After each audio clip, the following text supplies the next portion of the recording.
Hi friends, നമ്മളിന്ന് കാസർഗോഡേക്കാ പോകുന്നത്. പിന്നെ ശശിയേട്ടന് ഇന്നൊരു മൂഡില്ല വീഡിയോ എടുക്കുക, അതുകൊണ്ടാണ് ഞാൻ എടുക്കുന്നത്. എന്താന്നറിയില്ല, ഇന്നലെ കുറച്ച് നിരാശ ഉണ്ടായിരുന്നു. അപ്പൊ അതിന്റെ എന്താട്ടെ, നമ്മള് ഇപ്പൊ പയ്യന്നൂരെത്തി. എന്റെ വീഡിയോ എടുക്കാൻ വിട്ടുപോയി. നമ്മളിപ്പോ പയ്യന്നൂരാന്നുള്ളത്. ചാറ്റൽ മഴ ഉണ്ട് ഇന്ന്. പയ്യന്നൂർ കഴിഞ്ഞാ കാസർഗോഡേക്ക് പോയിക്കൊണ്ടിരിക്കുന്നു. കാസർഗോഡേക്ക് 42 കിലോമീറ്റർ, മംഗലാപുരത്തെ 97 കിലോമീറ്റർ. നമ്മളിപ്പോ ഇവിടെ എത്തിയ അതൊന്നും അറിയില്ല, ഏതൊരു പുഴ കഴിഞ്ഞു. ഇതാണ് കാഞ്ഞങ്ങാട് ടൗൺ. നിങ്ങളാരും കണ്ടിട്ടില്ലെങ്കിൽ ഒന്ന് വിസിറ്റ് ചെയ്യാ കാഞ്ഞങ്ങാട് ടൗൺ. കാഞ്ഞങ്ങാട് കാസർഗോഡ് ഡിസ്ട്രിക്റ്റിൽ പെടുന്ന സ്ഥലമാണ് കാഞ്ഞങ്ങാട്. നല്ലൊരു ടൗണാണ് കാഞ്ഞങ്ങാട്, അടിപൊളി ടൗണാണ്. ഇവിടെ നിന്ന് ഇടതുവശത്തിട്ട് തിരിഞ്ഞിട്ടാണ് നമ്മൾ ബേക്കൽ ഫോർട്ടിലേക്ക് പോകേണ്ടത്. ബേക്കൽ ഫോർട്ടിൻ്റെ മുൻവശത്തെത്തി. കണ്ണൂരിൽ നിന്ന് ഏകദേശം 75 കിലോമീറ്ററാണ് ഇവിടത്തേക്കുള്ള ദൂരം. കോട്ടയുടെ ഫ്രണ്ടിൽ തന്നെ വിശാലമായ പാർക്കിംഗ് ഗ്രൗണ്ട് ഉണ്ട്. നമുക്ക് വാഹനങ്ങൾ അവിടെ പാർക്ക് ചെയ്യാം. കൂടാതെ ചാർജിങ് സ്റ്റേഷനുണ്ട്. ഇലക്ട്രിക് വാഹനങ്ങളെല്ലാം ചാർജ് ചെയ്യാനുള്ള ചാർജിങ് സ്റ്റേഷനും ഇവിടെയുണ്ട്. ഭാരത സർക്കാരിൻ്റെ പുരാവസ്തു ഗവേഷണ വകുപ്പിൻ്റെ കീഴിലാണ് ഈ കോട്ട പ്രവർത്തിക്കുന്നത്.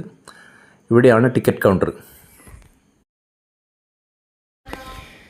കേരളത്തിലെ ഏറ്റവും വലിയ കോട്ട, ഏകദേശം 35 ഏക്കറിൽ തലയുയർത്തി നിൽക്കുന്ന കോട്ട കാസർഗോഡിൻ്റെ ബേക്കൽ എന്ന കടലോര പ്രദേശത്താണ് ചരിത്രപ്രസിദ്ധമായ ഈ കോട്ട നിലനിൽക്കുന്നത്.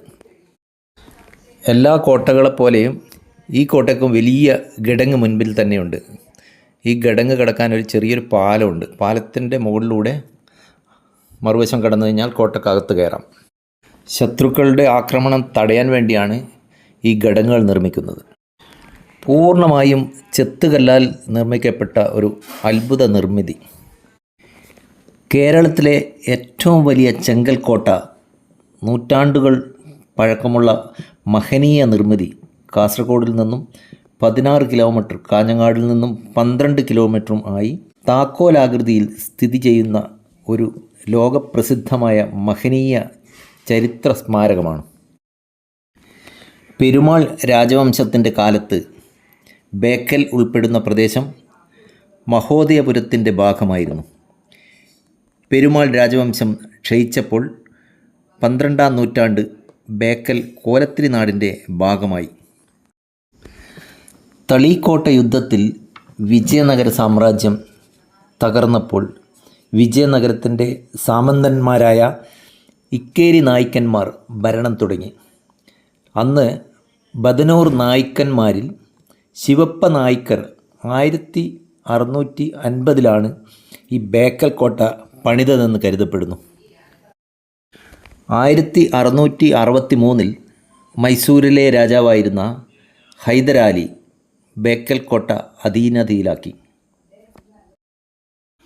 കോട്ടക്കകത്ത് അനേകം വീടുകളും ക്ഷേത്രങ്ങളും ദർബാർ ഹാളുകളും മറ്റും ഉണ്ടായിരുന്ന അതിൻ്റെതെല്ലാം അവശിഷ്ടങ്ങൾ ഇപ്പോൾ കാണപ്പെടുന്നുണ്ട്. കോട്ടക്കകത്തുള്ള നിരീക്ഷണ ഗോപുരമാണ് നമ്മൾ മുന്നിലിപ്പോൾ കാണുന്നത്. ഇതുപോലെ പലയിടത്തായി നിരീക്ഷണ ഗോപുരങ്ങളുണ്ട്. കടൽ മാർഗം ആക്രമിക്കാൻ വരുന്ന ശത്രുക്കളെ നിരീക്ഷിക്കാൻ വേണ്ടിയാണ് ഈ നിരീക്ഷണ ഗോപുരം. ഈ കാണുന്നത് കിണറാണ്. അത് കുതിരകൾക്ക് വെള്ളം കുടിക്കാൻ വേണ്ടിയുള്ള കിണറാണെന്നാണ് പറഞ്ഞത്. ആ സ്റ്റെപ്പ് വഴി കുതിരകൾക്ക് ഈ കിണറ്റിലേക്ക് ഇറങ്ങി വരാനുള്ള സൗകര്യമുണ്ട്. ഈ കാണുന്നതാണ് നിരീക്ഷണ ഗോപുരം. കടൽ മാർഗം വരുന്ന ശത്രുക്കളെ നിരീക്ഷിക്കാനും പ്രതിരോധിക്കാനും വേണ്ടിയാണ് ഈ നിരീക്ഷണ ഗോപുരം. ദർബാർ ഹാൾ നിലനിന്നിരുന്ന സ്ഥലമാണിത്. അതിൻ്റെ പുറകിലായി ആയുധങ്ങൾ സൂക്ഷിക്കുന്ന കെട്ടിടം. ഇപ്പോൾ ഇവിടെ ജോലി ചെയ്യുന്നവരുടെ പണിയായുധങ്ങൾ സൂക്ഷിക്കുന്ന സ്ഥലമാണ്. 4-ാം മൈസൂർ യുദ്ധത്തിൽ ടിപ്പു മരിച്ചതോടെ 1799 കോട്ടയുടെ നിയന്ത്രണം ഇംഗ്ലീഷ് ഈസ്റ്റ് ഇന്ത്യ കമ്പനിയുടെ കയ്യിലെത്തി. നിരീക്ഷണ ഗോപുരത്തിൽ നിന്നുള്ള ദൃശ്യങ്ങളാണ് നിങ്ങൾ ഈ കാണുന്നത്. 3 സൈഡിലും കടലാൽ ചുറ്റപ്പെട്ട കോട്ടയാണിത്. ഇതിനകത്ത് പണ്ടുണ്ടായിരുന്ന ബിൽഡിങ്ങുകളുടെ അവശിഷ്ടങ്ങളാണ് കാണുന്നത്. കോട്ടയുടെ മുകൾ ഭാഗത്ത് കിഴക്ക് മാറി നിരീക്ഷണ ഗോപുരത്തിൽ നിന്ന് നോക്കിയാൽ കടലും സമീപ പ്രദേശങ്ങളും വ്യക്തമായി തന്നെ കാണാം. കരയുടെയും കടലിൻ്റെയും ഭംഗി കാഴ്ചക്കാർക്ക് കണ്ണിന് കുളിരേകും. ബേക്കൽ കോട്ടയുടെ തൊട്ടരികിൽ നിൽക്കുന്ന പള്ളിക്കര ബീച്ചും സഞ്ചാരികളുടെ മനം കവരും. പള്ളിക്കര ബീച്ചിൻ്റെ മനോഹരമായ ദൃശ്യം ദൂരെ നിന്ന് കാണുന്നത്. ശത്രു സൈന്യത്തിൻ്റെ കടൽ മാർഗമുള്ള ഏത് ചലനങ്ങളും ഇവിടെ നിന്ന് വ്യക്തമായി നിരീക്ഷിക്കാൻ കഴിയും. അത്രയധികം കൃത്യതയോടെയാണ് ഈ നിരീക്ഷണ ഗോപുരങ്ങൾ പണിതിരിക്കുന്നത്. ബേക്കൽ കോട്ടയുടെ ഉൾവശം കൃഷി ചെയ്യാൻ അനുയോജ്യമായ സ്ഥലമായതുകൊണ്ടായിരിക്കാം അനേകം മാവിൻ തൈകൾ വെച്ചുപിടിപ്പിച്ച് ഒരു മാന്തോട്ടം തന്നെ ഇതിൽ രൂപപ്പെടുത്തിയിരിക്കുന്നു. എത്ര കണ്ടാലും മതിവരാത്ത നമ്മുടെ നാടിൻ്റെ കേരളത്തിൻ്റെ പ്രകൃതി ഭംഗി, കേരവൃക്ഷങ്ങളുടെയും തീരപ്രദേശങ്ങളുടെയും അതിമനോഹരമായ ദൃശ്യം ദൂരെ വരെ നമുക്ക് ഇവിടുന്ന് കാണാൻ കഴിയും. ഇങ്ങനെ എല്ലാം അവിടെ അടിപൊളി വ്യൂ. ഇതിന്റെ മേലെ കേറി നോക്കി, എന്താ വ്യൂ! എത്ര കണ്ടാലും മതിവരാത്ത പ്രകൃതിയുടെ അതിമനോഹരമായ ദൃശ്യം. കോട്ടക്കകത്ത് സഞ്ചാരികളെ സ്വാഗതം ചെയ്ത് അനേകം മയിൽക്കൂട്ടങ്ങളും കാണാം. നമ്മുടെ നാട്ടിൽ അപൂർവമായി മാത്രം കാണുന്ന മയിലുകളാണ്. ഇവിടെ അനവധി മയിലുകളുണ്ട്. നിരീക്ഷണ ഗോപുരത്തിൽ നിന്നും കോട്ടക്കകം എത്ര മനോഹരമായിട്ടാണ് നമുക്ക് കാണാൻ കഴിയുന്നത്. നോക്കൂ. ഒരു കാലത്ത് ഇതിനകത്ത് മുഴുവൻ കെട്ടിടങ്ങളായിരുന്നു എന്നോർക്കണം.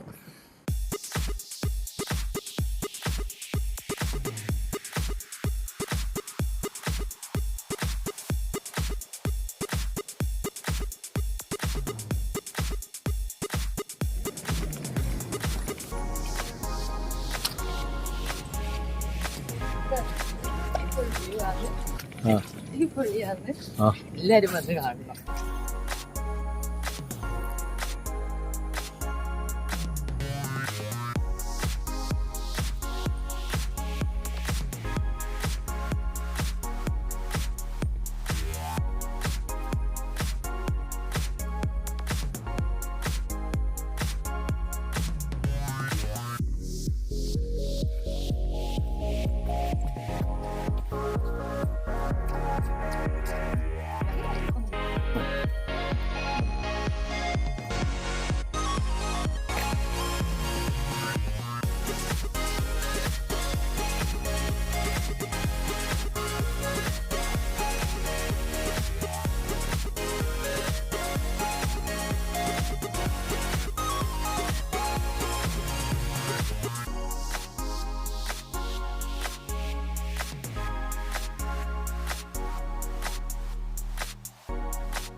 ഇതാണ് ആയുധപ്പുര, പണ്ടത്തെ ആയുധപ്പുര.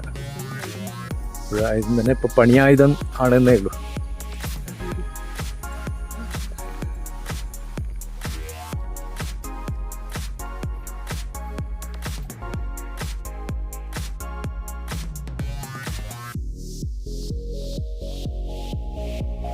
നിരീക്ഷണ ടവർ ചെറുതാണ്.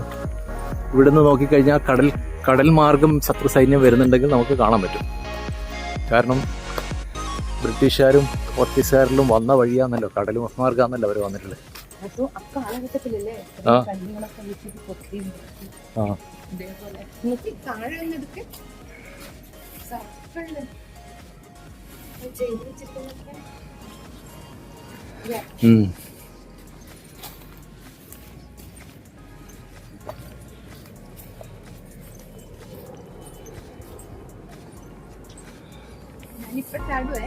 മീനുണ്ടോ? വൈകുന്നേരം ചുരിദാർ മേടിച്ചോ ഇല്ലയോ? ഇല്ലെങ്കിൽ ഇപ്പൊ ചാടും. മറ്റന്നാൾ ഗെറ്റ് ടുഗദറിന് പോവാം. ഒരു ഹാർബറാന്നല്ലോ അല്ലേ? മത്സ്യബന്ധന തോണികളിൽ ഇഷ്ടമാതിരി വന്നേക്കുന്നുണ്ട്. അതേ പോണ്ട, അങ്ങോട്ട് സ്ലോപ്പ് ഉണ്ട്.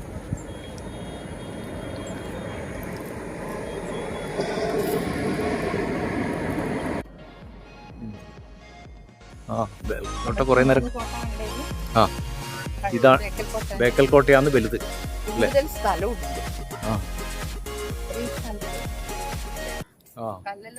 എത്ര ആയിരം കല്ല്.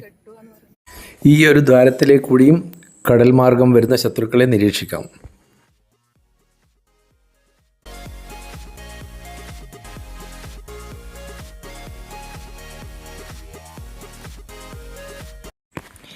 കടലിൽ നിന്നും പൊക്കിക്കെട്ടിയതുപോലെ മുക്കാൽ ഭാഗവും കടലിലേക്ക് ഇറങ്ങി നിൽക്കുന്ന ബേക്കൽ കോട്ട പ്രകൃതി സ്നേഹികളുടെയും വിനോദസഞ്ചാരികളുടെയും ചരിത്ര അന്വേഷകരുടെയും ആകർഷണ കേന്ദ്രമാണ്. നമ്മൾ അങ്ങോട്ട് ഇനിയപ്പോൾ അങ്ങോട്ട് പോകാൻ സമയമില്ല.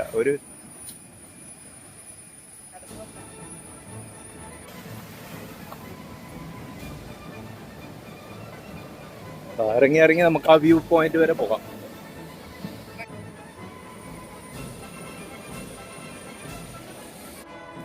ഇതിങ്ങനെ കടലിലേക്ക് തള്ളി നിൽക്കുന്ന ഒരു ഭാഗമാണ് കോട്ടയുടെ.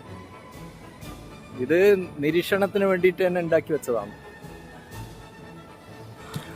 ആർത്തിരമ്പി വരുന്ന തിരമാലകൾ അടിച്ചു തകർക്കാൻ ശ്രമിക്കുന്നതും തിരമാലകളോട് ഒട്ടും കൂസലില്ലാതെ തൻ്റെ ഇടത്തോട് തലയുയർത്തി നിന്ന് തനിക്ക് തന്നെ ഒന്ന് തഴുകാൻ പോലും കഴിയില്ലെന്ന ഭാവത്തിൽ യാതൊരു ഭാവഭേദവുമില്ലാതെ കാറ്റും മഴയും വെയിലും കൊണ്ട് തൻ്റെ ഇടത്തോടുകൂടി നിലകൊള്ളുന്ന കേരളത്തിൻ്റെ ഏറ്റവും വലിയ ചെങ്കൽ കോട്ട.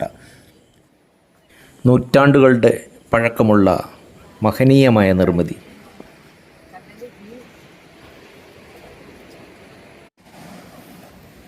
നമ്മൾ ഈ സൈഡിൽ നിന്നായിരുന്നു പോയത് സ്റ്റെപ്പ് ഇറങ്ങിയിട്ട്. ഇപ്പോൾ നമ്മൾ കയറി വന്നത് ഇതിലേക്ക് കൂടിയാണ്. നടന്ന് വന്നു. നല്ല തളർച്ചയുണ്ട്. നടന്ന് കുറേ നേരമായി നടക്കുന്നു. കോട്ട കാണാൻ വന്ന് ഒരു കുളമുണ്ട്. കുളമാണോ കുതിരകൾ വെള്ളം കുടിക്കുന്ന ഇതാണോ എന്തായാലും ഒരു കിണർ മാതിരിയാന്ന് കാണുന്നത്. ചതുരത്തിലുള്ളൊരു ഇതാ വെള്ളമുണ്ട്, നല്ലോണം വെള്ളമുണ്ട്. എന്തായാലും ശുദ്ധജലത്തിന് വേണ്ടി കുളിച്ചു വെച്ചാണ്.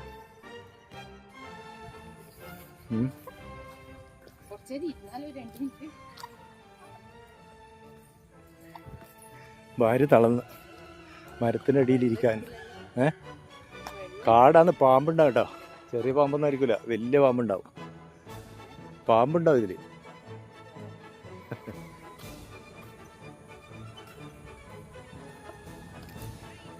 ഇവിടെ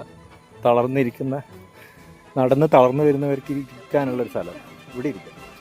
ഇതാ നമ്മൾ വന്ന സ്ഥലം എത്തി. ഏകദേശം ആയുധപ്പുരയും നിരീക്ഷണ ടവറിൽ എത്തി. എല്ലാം വീട്ടിൻ്റെ അല്ലടാ, ആ പക്ഷീൻ്റെ ആണ്. ഇതാ ആ കരയുന്ന പക്ഷീൻ്റെ കുട്ടിയായത്.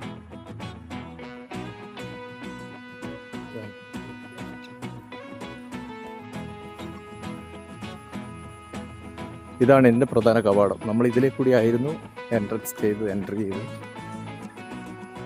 അപ്പോൾ ഇതിലെ കൂടി തന്നെ തിരിച്ചു പോവുകയാണ്. ഇപ്പോൾ ഇവിടെ ഒരു പോയിന്റ് ഉണ്ട്, അത് നമ്മൾ കണ്ടില്ല, അടച്ചിട്ടിട്ടുള്ളത്. ഇതിലും നോക്കട്ടെ. ഇപ്പോൾ മുൻവശത്തെ കാഴ്ചകൾ കാണാൻ പറ്റുമോ നോക്കട്ടെ.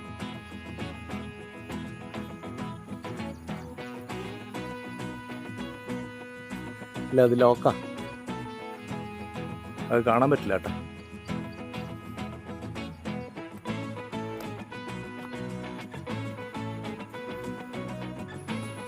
കേരളത്തിലെ ചരിത്രപ്രസിദ്ധമായ ഈ ഏറ്റവും വലിയ ചെങ്കൽ കോട്ട എല്ലാവരും വന്ന് സന്ദർശിക്കണം.